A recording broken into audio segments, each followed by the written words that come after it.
Folks, you're on mic. It is 5:21. Trustee Alonso is present. Trustee Desaias is present. Trustee Cruden is absent.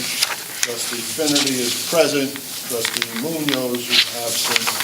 Trustee Ryan is absent. Trustee Velardo is present. Vice President Woolback is absent.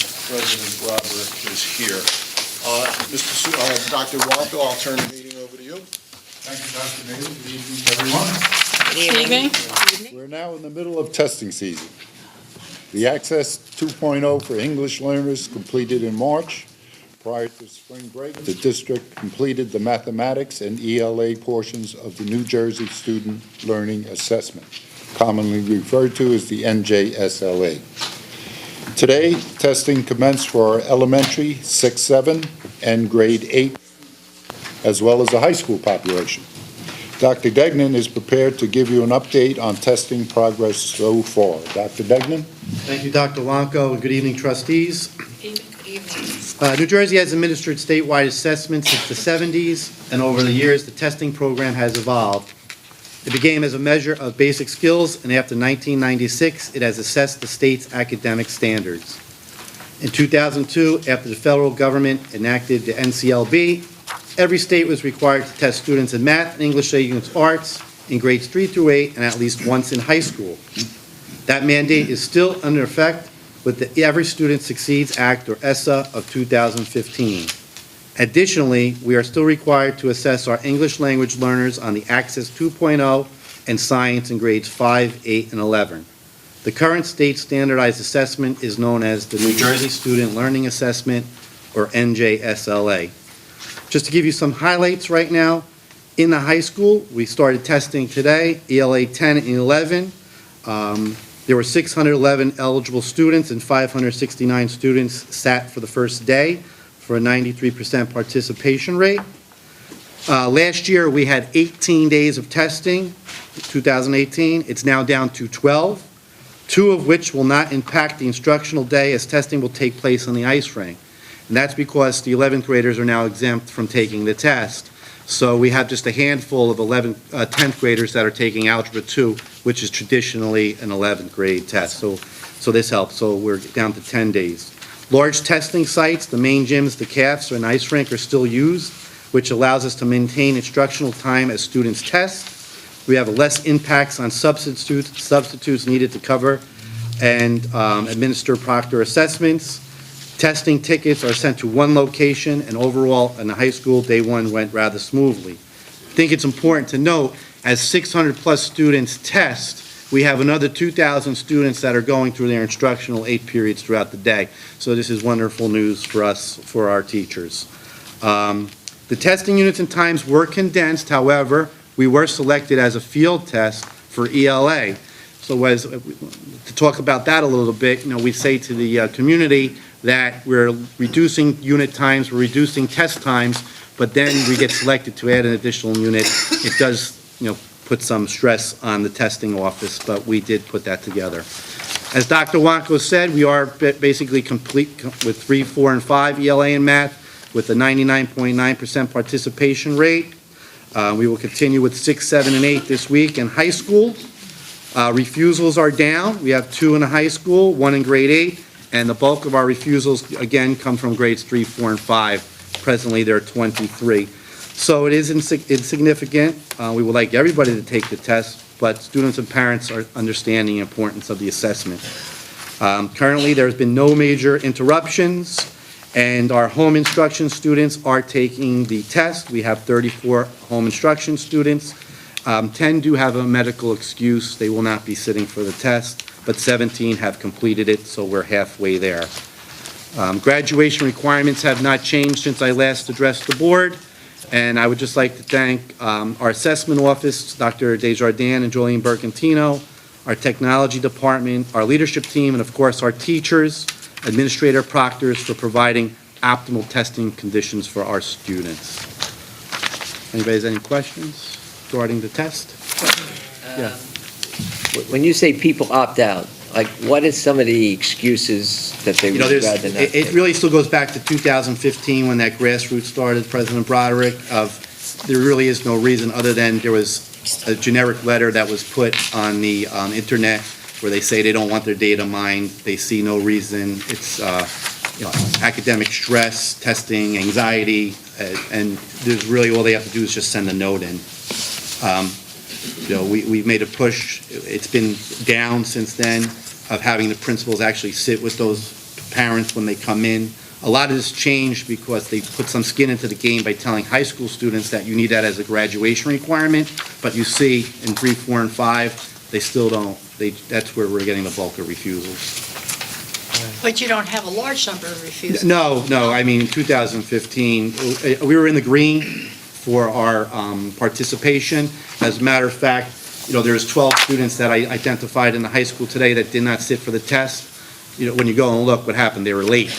So now the VPs and the deans are going to be on them tomorrow, like, you got to get in, because makeup's become a burden to do. But being late is not a refusal. No, maybe it's not a late refusal, but we're identifying root causes and ways that we can help address this, yes. Thank you, Dr. Degnan. Thank you. As we move closer to the end of this school year, our central office is busy preparing for next school year. Beginning this September, for the first time ever in Bayonne, we will be offering full-day pre-K for 4-year-old students. That's for the entire city. We are excited about the opportunity this offers our parents and children. Mr. Lopez will give you a brief update on the registration process for both pre-kindergarten and kindergarten. Mr. Lopez? Thank you, Dr. Wanko. The attendance department held registration for new kindergarten students on March 20th, 21st, April 9th, and April 10th. During these sessions, we registered 168 new kindergarten students for next year. We currently have 500 pre-K students who we will be rolling over to kindergarten, bringing our projected total number of kindergarten students for the 2019-20 school year to 668 students. As Dr. Wanko stated, we are extremely excited about the opportunity we have to welcome the newest members of our Bayonne public school family, our 4-year-old pre-kindergarten students, who will all receive a full day of instruction. Pre-kindergarten registration begins tomorrow. It's May 1st from 4 p.m. to 7 p.m. Parents and guardians should enter through Bayonne High School door number 5, which is right outside the auditorium. We will also have pre-K registration on May 2nd, 3rd, and 6th from 9 a.m. to 11 a.m. and 1 p.m. to 3 p.m. Parents should use door number 3 on these days. Parents can speed up the registration process by taking advantage of our pre-registration process by picking up the registration packet at door number 3 between 9 a.m. and 4 p.m., downloading the registration forms from our district website, bringing copies of the required documentation, or they can complete the online registration and bring the confirmation sheet with you. This is the first year we've had that online registration component, and it's been working really well. I would just like to thank the attendance department for all of their hard work during this very busy registration season, and we will make sure our new pre-kindergarten classrooms are staffed with the best teachers and ready to accept our new group of youngsters in September. Thank you, Dr. Wanko. Thank you, Mr. Lopez. The business office is working with Genesis on a daily basis to ensure a smooth transition for July 1.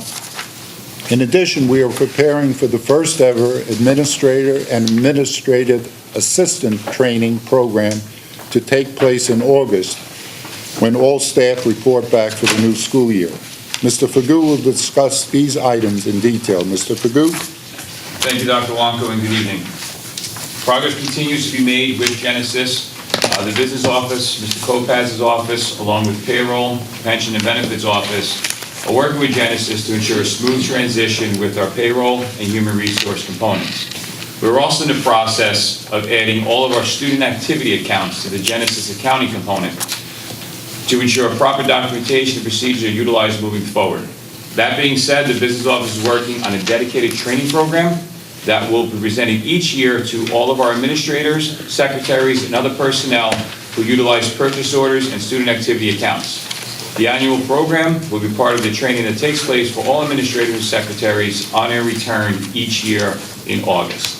Mr. James Shoup, a purchasing policy guru, will be on hand this August to assist us in the first business office training for all of our staff. Thank you. Thank you, Mr. Fagu. Today, we had a visit from the business administrator from Kearney and his team for early childhood. They heard about our high-quality, full-day, 4-year-old preschool program that Mr. Lopez just went over with you, and they were seeking guidance on how they can proceed in their North Hudson community. Assistant Superintendent Stegman and Lopez joined me, as well as Director of Early Childhood, Monica Flynn, and preschool master teacher, Catherine Kutroff, at this meeting. I believe it is always beneficial to maintain strong collaborative relationships with our county partners. Coming together to share ideas, best practices, and concerns help every district become better. That concludes my report. Are there any questions? I'd just like to mention that, how hard that process is and what a great job, central office really did in securing us that full-day pre-K. It was just, I've heard some of the things you had to do and the efforts and, logistics of it, and it's terrific. And I can understand why other districts would want to come and see just why you did such a great job.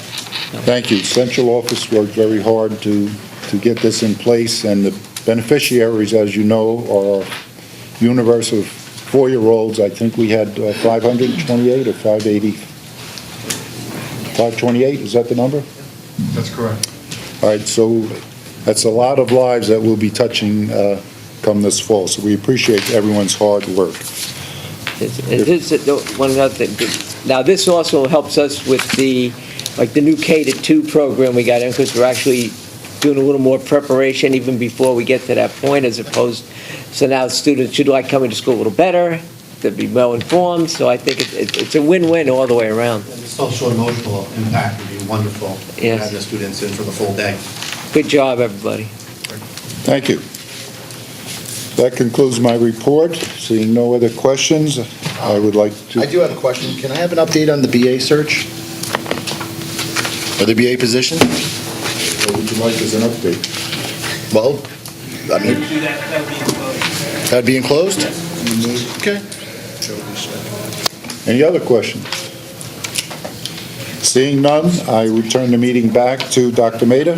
Okay, I'll ask you to turn to your agendas. Just a few resolutions that weren't covered at our curriculum meeting. I'd just like to point out Resolution A1, adopt revised policies, regs, and bylaws.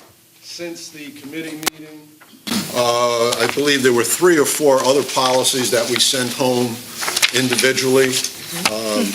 There were some questions. Dr. Degnan and Laura and I took care of it. Are there any other questions that anybody else has? If not, I'm going to enter this into the agenda for this evening. Was the resolution,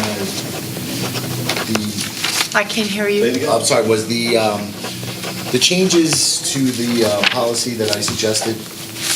That we didn't do, obviously, we have to talk about that in.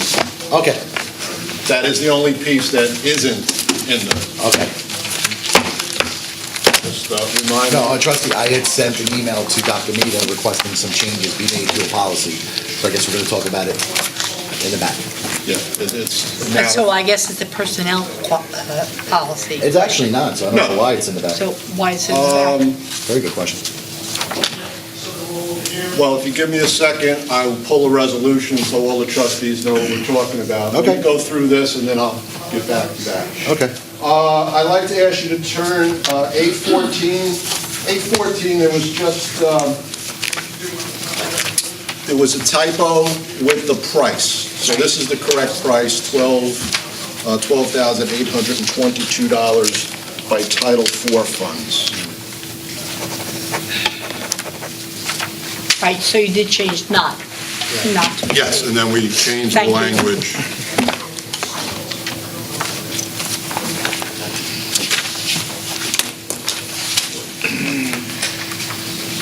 that'll take us all the way to 8:27. And we just have a staff attending workshop, the Harvard Summer Institute on College Admissions. We have one of our staff members that's going to attend, and it's also Title IV funds. Are there any other questions in regards to curriculum other than trustees Munoz's? Because I do have to go pull those policies. All right, if not, I'm going to keep going.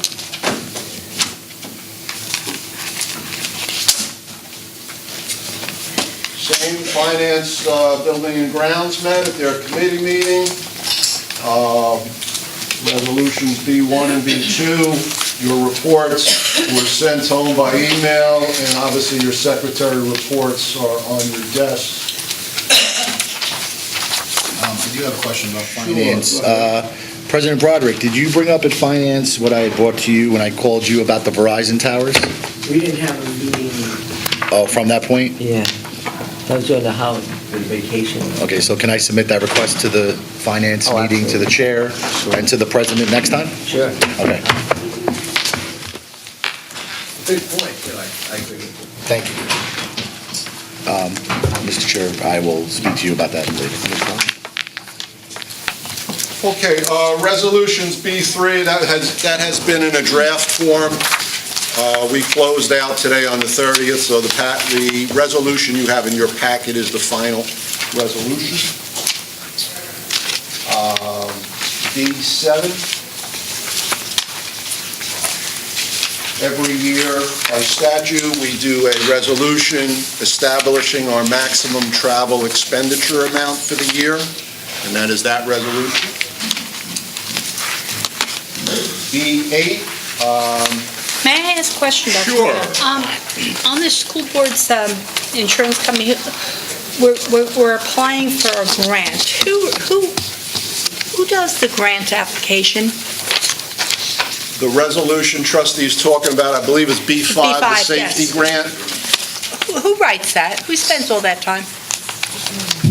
It's not a grant that you're writing for, it's an application you fill out with our insurance group, so you're putting in our information, which is obviously our school information, and then we put in the top, we have different fields. We're doing it for school safety, obviously, so we're going into panic buttons, so we're going to offset the cuts we had to make for our panic buttons, to utilize money that we receive from our insurance group for panic buttons. So it's not a grant application, it's just a formal application we fill out with a quote attached of work that would need to be done. Okay, thank you very much. That's our office. Thank you. It's your office. Okay, thank you. Just started that.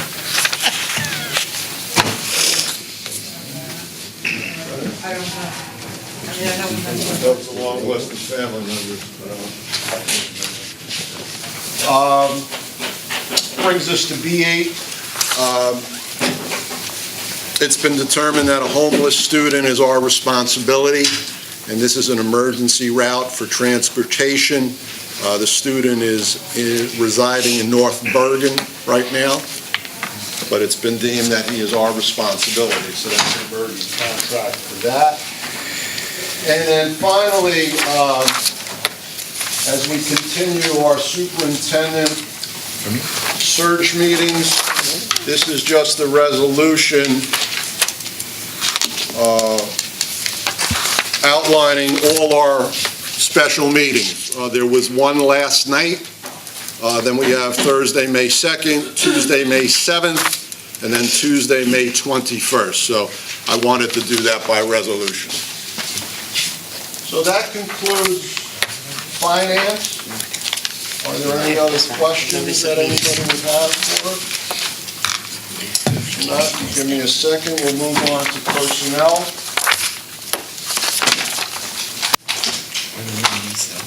Resolution C1 is for inside. C2 is our community ed list. I'll give you a chance to take a look at that. If there's any particular questions.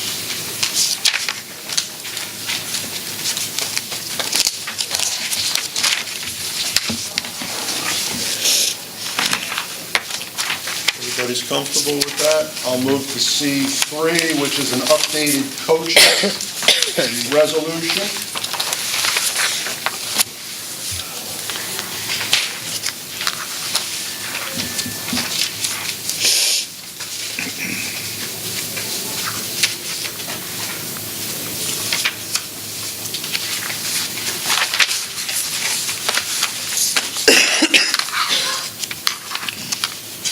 Okay, then if there's no questions on that, I'll ask you to turn to C4, which is our monthly resolution, personnel of various positions, and you'll see 3 teacher aides.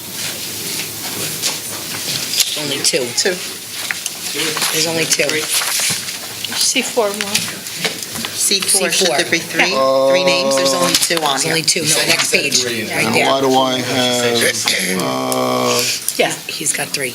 actually, yours is the most recent, so there's just 2 names, Dr. Mayor? 2 names. Okay. So which do I have to put? The one that- Okay, we'll straighten that out. Okay, going along, I'll ask you to turn to I'm sorry. Ken, I think we still need to do C5, anything with him? Okay. In accordance with Bayonne Board of Education Policy 5512, during this reporting period, 7 incidents of harassment, intimidation, and bullying have been reported and investigated at the following schools.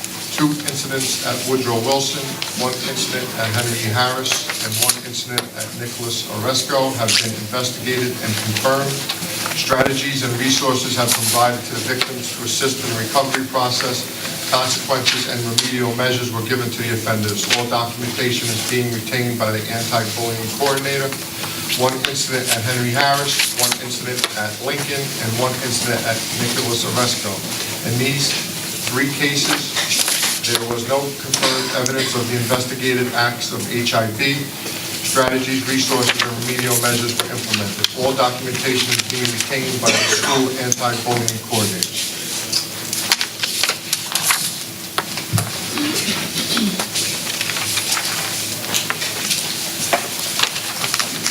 Thank you, Mr. Kopacz.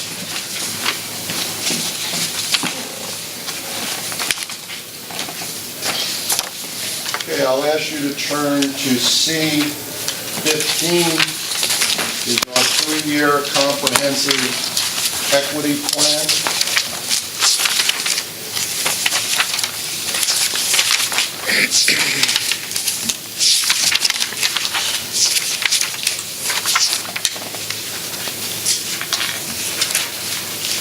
That needs to be submitted. C16 and 17 are for inside. And that Just one leaves- quick question on Sure, go ahead. C14. I just want to clarify for the public that these are not new positions. They're current positions that are just being renamed,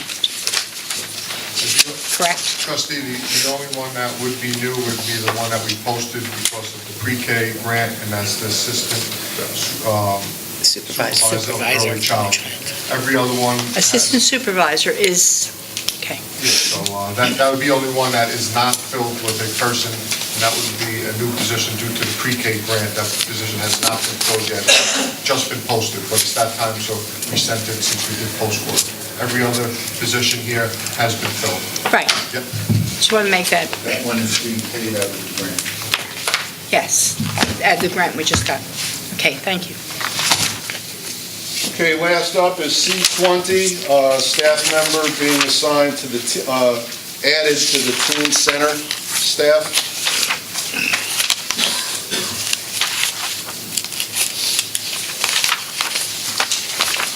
Okay, so that completes our personnel. There are 2 other items on non-consent, appointment of teachers, which is D1, that'll be for inside. And then if anyone has any questions, Resolution D2 is final adoption of our budget that has been returned to us by the county. If anybody has any questions in regard to D2 while it was returned. Yeah, we gotta do it over. Approved. It was approved. All right, that's what. Returned by the county and approved, I'm sorry. You want to make sure the word approved was in there.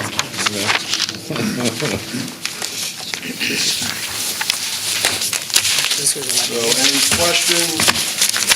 Not hearing any. Is there any other business for the board? Because if not, I'm going to pull those policies, and I guess we'll do it inside. Or do you guys want to sit here and finish signing, and I'll go get your policies? If you want to do it inside, we do it inside. I just. It's easier. That's why we could, while they're doing business, I could make copies for everybody. That's fine.